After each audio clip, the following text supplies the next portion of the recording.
मी काय सांगते हे नीट लक्ष देऊन ऐक.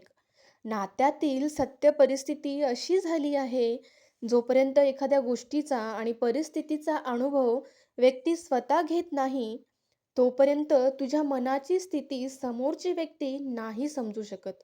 त्यामुळे प्रत्येक वेळेस समजावणे, समजून घेणे आणि दुर्लक्ष करणे या स्थितीतून प्रत्येक ती व्यक्ती जात असते, जिला खरेच या नात्यात मनापासून राहायचे असते.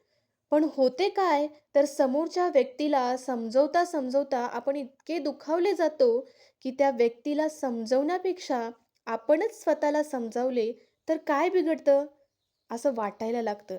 कारण नात्यात प्रेमापेक्षा परकेपणा जास्त जाणवत असतो. बरोबर आहे ना? म्हणूनच सांगते, स्वतःची स्थिती सर्वांना समजावत बसू नकोस. कारण तुला कुणीच समजून घेणार नाही. तोपर्यंत जोपर्यंत तो स्वतः त्या परिस्थितीमधून जाणार नाही. त्यामुळे शांत राहा.